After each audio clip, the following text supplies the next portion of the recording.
नमस्कार दर्शक बंधु जय जगन्नाथ पवित्र महाशिवरात्रि उपलक्षे आपण मानक अनेक अनेक शुभेच्छा और शुभ अभिनंदन। चलित इंग्राजी 2026 मसीहा फेब्रुआरी मास 15 तारिख रविवार दिन पुरपल्ली रे महाशिवरात्रि पालन करा जिवो। शिव भक्त मानक पई एक सुंदर दिनटिए अटे। एही दिन आपणक राशि रे किभଳି शुभ शुभ फल गुड़िक मिलिबो एवं केउ राशि व्यक्ति माने अधिक सफलता पाइबे, क्यों क्यों प्रतिकार करेंगे से विषय आसतु आज अध्याय आलोचना करवा।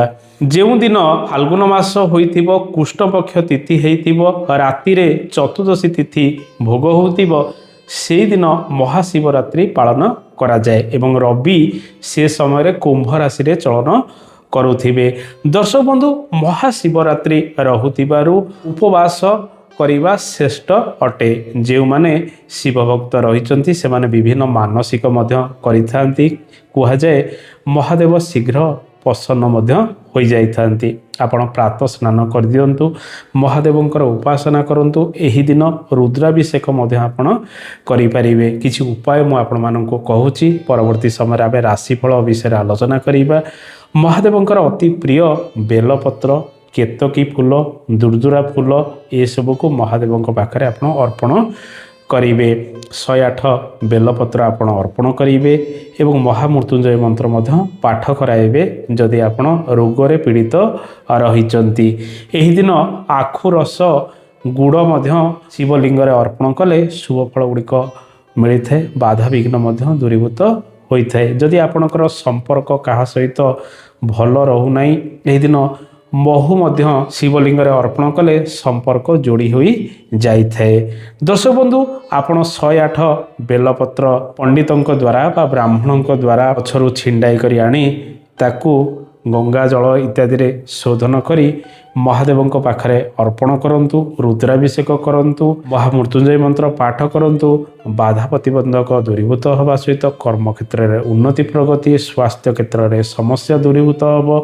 जदि दुरारोग्य व्याधि रे आपण पीड़ित रही ताहले ए सब उपाय गुड़िक आपण एही दिन करि परिबे। रात्रि रे महाशिवरात्रि धूमधाम रे पालन करा जिवो। ओडिशा सहित भारत वर्षर विभिन्न शैवपीठ मानकरे यह एक मुख्य पर्व रहिबो। ओडिशार भिन्न भिन्न शैवपीठ यथा बाबा धवळेश्वर, बाबा लिंगराज, बाबा चंद्रशेखर, बाबा लोकनाथ, बाबा आखंडलमणि इत्यादि अनेक शैवपीठ रे एही दिन बहुत भक्तंकर भिड़ रहिबो एवं बाबा को दर्शन करिया पई भक्त माने जेमिति धाड़ी धाड़ी रे आसीबे। आपणकर मनस्कामना एही दिन पूर्ण हबो। आसंतु जानिबा एही दिन आपण अन्यान्य केउ उपाय गुड़िक करिवे। रविवार रहुतिबारु एही दिन मध्य प्रातः स्नान करी सूर्य देवंकर नमस्कार करिवा सहित सूर्य देवंक उद्देश्य रे मध्य पूजा अर्चना करिवे। एही दिन आपण पाती मांकड़ को गुड़ सहित रुटी खाइबा को दियंतु, शुभ फल मध्य मिली थाए। दर्शक बंधु गोमाता को एही दिन मध्य आपण रुटी सहित गुड़ मध्य खाइबा को दियंतु। आसंतु जानिबा आपणक राशि रे कौन कौन शुभ फल रही कि अशुभ फल रही। बार रविवार रहिबो। घात बार मेष राशि रे भोग हबो। एही दिन सिंह राशि रे घात चंद्र रहिबो। मकर राशि रे चंद्र अहोरात्र रहिबे। राहु काल स्थिति जो देखा दिवा 5:21 ठारू संध्या 5:47 पर्यंत राहु काल रहिबो। यह एक अशुभ समय अटे। यही समय शुभ कार्य गुड़िक आरंभ करा जाए नाही। जागरर पर्व गुड़िक आप धूमधाम रे पालन करंतु। जागरर व्रत उपवास मध्य रखंतु। विशेष करी माँ माने ए सब पूजा अर्चना अधिक करिथांती। सेमानकर मनस्कामना मध्य पूर्ण होइथाए। अमृत बेला जो देखिबा दिन 7टा ठारू दिन 10:04 मध्य अमृत बेला रहिबो। रात्र 8:17 ठारू रात्र 10:45 मध्य आउ एक अमृत बेला मध्य रहिबो।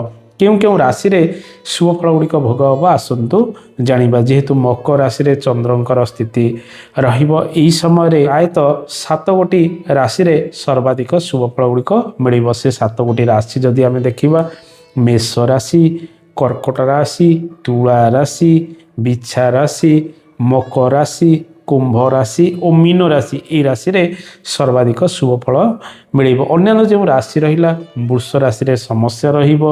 মিথুন রাশির ব্যক্তি মানে মানসিক অশান্তি ভোগ করিবে। কর্মক্ষেত্রে সমস্যা শারীরিক অসুস্থতা মধ্যে প্রাপ্তি করিবে। কাହା সହିତ মনোমাଳିন্য কଳି ଝଗଡ଼ା ମଧ୍ୟ ଉପୁଜି ପାରେ। ଯାନବାହନ ଚଳାଚଳ ସତର୍କ ହୋଇ କରିବା ଆବଶ୍ୟକ। ସିଂହ ରାଶିର ବ୍ୟକ୍ତିମାନେ ମଧ୍ୟ ବିଭିନ୍ନ ସମସ୍ୟାରେ ରହିବେ ଯେହେତୁ ଘାତ ଚନ୍ଦ୍ର ଆପଣଙ୍କ ରାଶିରେ ରହୁଛି। ମନ ଆପଣଙ୍କର କୌଣସି କାରଣକୁ ନେଇ ଭଲ ରହିବ ନାହିଁ। କାର୍ଯ୍ୟକ୍ଷେତ୍ରରେ ଛୋଟମୋଟ ସମସ୍ୟା ମଧ୍ୟ ରହିପାରେ। କନ୍ୟା ରାଶିର ବ୍ୟକ୍ତିମାନେ ମଧ୍ୟ ସନ୍ତାନକୁ ନେଇ ସେମାନେ ଚିନ୍ତିତ ରହିବେ। ବିଭିନ୍ନ କାରଣକୁ ନେଇ ମଧ୍ୟ ସମସ୍ୟା ସେମାନଙ୍କର ଆସିପାରେ। ଧନୁ ରାଶିର ବ୍ୟକ୍ତିମାନଙ୍କର ଖର୍ଚ୍ଚ ବୃଦ୍ଧି ଅନେକ ଦିଗରେ ଲାଗି ରହିବ। ପରିବାର ପିଛରେ ଖର୍ଚ୍ଚାନ୍ତ ହେବାର ସମ୍ଭାବନା ମଧ୍ୟ ରହିଛି। କାହା ସହିତ ମନମାଳିନ ମଧ୍ୟ ହୋଇପାରେ। ତେଣୁ କଥାବାର୍ତ୍ତା ଦେଖି ଚାହିଁ ଆପଣ ଏହି ଦିନ କରିବା ଆବଶ୍ୟକ। ଦର୍ଶକ ବନ୍ଧୁ, ମହାଶିବରାତ୍ରି ଉପଲକ୍ଷେ ଏସବୁ ଉପାୟ ଗୁଡ଼ିକ ଆପଣ କରନ୍ତୁ। ଆଶା କରେ ଏ କାର୍ଯ୍ୟକ୍ରମଟି ଆପଣଙ୍କୁ ଭଲ ଲାଗିଥିବ। କାର୍ଯ୍ୟକ୍ରମ ସମ୍ପର୍କରେ ମତାମତ ଦେବେ। ଆଜି ତ ସମୟ ହେଇଯାଇଛି। ଆଜି ପାଇଁ ଏତିକି। ନମସ୍କାର, ଜୟ ଜଗନ୍ନାଥ, ଧନ୍ୟବାଦ।